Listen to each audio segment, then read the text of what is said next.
Hiya, hiya. It's Joey Reynolds. When in doubt, change the name of your company. I've done that a lot of times. I was Joey before NE1, Joey before anyone. I was Swaggart Music, Funky Productions, the Joey Reynolds Supermarket when I was doing marketing. I've had all kinds of different names that I've used throughout the years, and now I see where there's a little bit of adulthood striking the person who gave us Facebook. That's Zuckerberg. And he decided, well, enough already with the image. Let's just change the name. The name is going to be Meta. I think it's META. Because it's a futuristic name. I'm Morphosis. So I should get together with him and be Metamorphosis. Neither of which I understand what they mean. But this is a metamorphosis occasion. We're getting into wordplay, and I like wordsmiths. That's what they call us, when we play around with the English language. Well, first of all, you have to know the English language. That's one of the problems with Jeopardy, for instance, is you have to know so many little things that don't count. I used to always say, Alex Trebek, I knew him from Canada from the earlier days. He used to listen to me on the radio when I was on WKBW in Buffalo, which was umbrellaed over Toronto. And a lot of people grew up under our great signal of a wonderful rock and roll station. And we created so much. I was thinking yesterday of Phil Spector, who was the other one-shot artist next to Alec Baldwin. So, we took this thing with Phil Spector. He had a Christmas album. And Paul Schaefer used to live in Ontario, Canada, and he was a kid. He was listening to me on the radio, And you also had all these other people like John Candy. They were on Toronto. And the people on television, Alan Thicke, and I used to be Thick and Tired, I thought would be a good name for a show. I was doing pornography then. Let's see, Alex Trebek was there. These guys are all friends, see, and they come from Toronto, but they come from Buffalo. They grew up, see, they all wanted to be in America because we're the ones who have all the money. Everybody wanted to come to the United States. Buffalo is... The only reason that Buffalo was doing well is because they couldn't have booze on Sunday in Canada. It was a blue law. No booze served. It was a very provincial country, Canada used to not allow anybody to shop. You could not go shopping on Sundays. So everybody came to Buffalo. So Buffalo flourished. As a matter of fact, that's how we started the chicken wings, because they came to Frank and Teresa's Anchor Bar, which is right on Main Street. And Frank and Teresa were two old people from Italy who were funny. And they had a wonderful personality for older people. They would get up and do the tarantella, they do the dance. And on the bar, you have to have food in New York State to have a liquor license. It's a law that if you don't serve food on the bar, you cannot sell liquor. So they put the cheapest thing you could possibly get your hands on, which is the chicken wings and celery sticks. And they created this whole thing with blue cheese that came later, and the sauce, the hot sauce that came later. But it was actually something for you to do besides eating something that was in the pickle jar.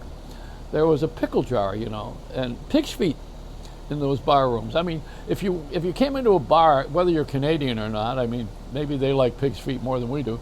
I haven't done that survey. But if you came into a bar in Buffalo, New York, during that time period with the laws, what they call the State Liquor Authority, SLA, that's what it was. So you go into a bar, and on the bar was a jar with pig's feet, and those in vinegar. And the other one was those sausages in vinegar. They had those things. Lord knows how long they've been there, probably since the Pilgrims. But we had to have food, so they decided they're going to do something a little bit better, and they served the chicken wings, which were cooked in the kitchen. They brought them out. They were relatively inexpensive, and everybody had chicken wings. Then you could get drunk. That was the whole idea. Then you get up and dance, and put a lot of money on the horses. That's what also we were doing in there at the time. Yeah, it was a numbers racket, they called it, But that was the early days of that. The chicken wings came from the need for Canadians to be able to come here and drink on a Sunday. That's the truth, see? You didn't know that. You did know it, you don't care. They have so much going on in Canada that we don't have here, but we have so much more of everything that we do.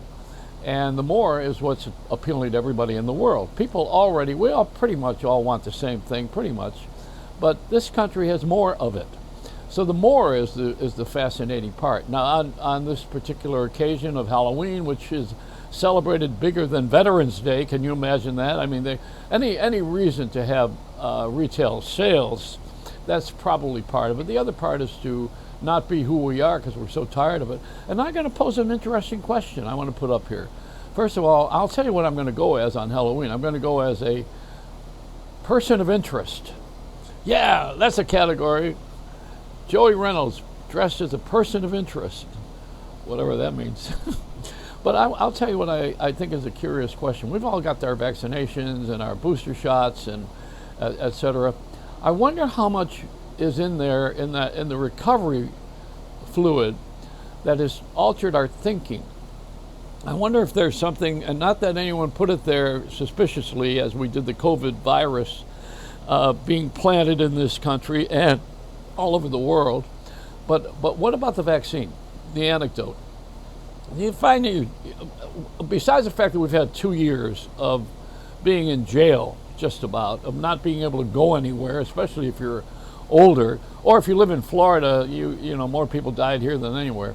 But you know the fact is that if you didn't get the vaccine, you were in jeopardy. But what about the vaccine? You know, not that we should not have it, because it does what it's supposed to do, which is to keep us out of the hospital and from dying. But what is there something in it that also changes our chemistry of thinking? We don't know that yet, and I don't know my attitude. Is my attitude dependent on this chemical that's in my stream, in my bloodstream, or is it the combination of having loneliness or of having a different routine, of surrendering the contact with human beings and going into places that we used to go to and have socializing? As all of this, you can't blame it all on Zoom. You know, social networking is not just because we use a television to communicate with each other like I'm doing here now, although that is two-way, this is one-way.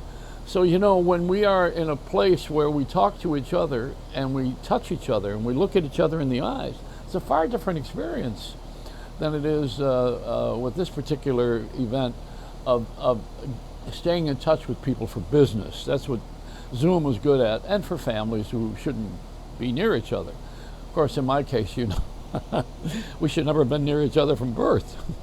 I'm just joking. Don't get serious, come on. You know, I was on a Zoom AA meeting for a number of weeks, and I went to meet the people when they finally got back into real life in San Diego. I went all the way across the country, and I knew all these people from the Zoom, but I'd never met them in person.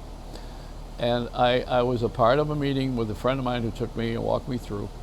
And I'll tell you something, I got there in that meeting and I knew everybody because there were 40 or 50 guys. It was a men's group, but also I knew them from the TV. I didn't know them from real life. So when I got up, I said, "Hey, everybody," I said, "You know, this is like being at Comic-Con. I'm looking at all you personalities, all you great people I know all about you, but we never met." So the difference is when you meet someone and you have that you press flesh. Like now, the Pope is meeting with Joe Biden. You know, I mean, the President of the United States and the Pope are getting together, and I don't know on the chessboard of life, who outdoes the other, or as they say in the card games, which one trumped the other. That's probably not a good word choice these days, but you know, some people are saying that the Pope is build a tunnel. They built a tunnel to Rome. Wasn't that what they used to say with John Kennedy when he ran for office? First Catholic, you know. They said there's a tunnel from Washington D.C. all the way to the Vatican, and the Pope is. Whoa, who thought of that? What would there be a tunnel from the Vatican? Yeah, if there was, I'll tell you, there's a lot of priests that would be chained to the wall down there for all those ridiculous things they were doing.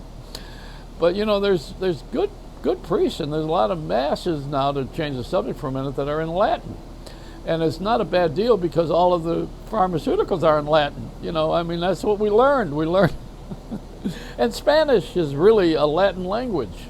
But then too, so is English, you know. It has a Spanish, a Latin base to it. Do you know that? Yeah, the vowels, A-E-I-O-U. You know, I-O-U is not my favorite kind of thing because I don't want to owe anybody.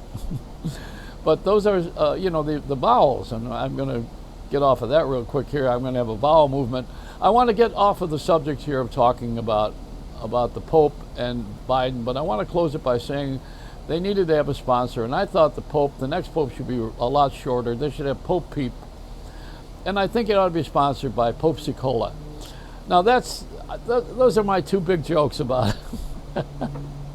For whatever it's worth, I hope somebody's watching this thing. And Saturday Night Live, the Drew Barrymore show on CBS is starting to look like that, and Saturday Night Live is starting to look like a newscast.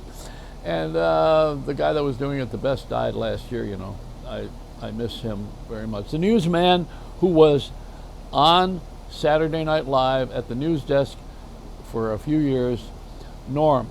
He was wonderfully funny and creative. See, that's why he died. You know, when you get too smart for the game, then God takes you and puts you in heaven where it really counts. How about that for a religious perspective? Boy, is that going to be an argument, huh? And do you believe in ghosts? Have you had a visit recently? Yeah? I have. I must tell you that I was awakened the other night. I had a dream that I was dreaming. Never mind all this. This is rubbish. I want to get this on the air here because I haven't had my fix yet. In just a minute or so, I'm going to have chocolate, and that's it. You know, this is it. This is the vaccine and the chocolate. Great combination. I still think they ought to lace all the candy with the vaccine for the kids, and I'm going to be thrown off television for recommending that. Anyway, that's the end of it. I'm just throwing all these thoughts out because I'm having fun with you, and I like the metamorphosis. Zuckerberg, keep going because you're crazier than I am. I love crazy people. They make me look good.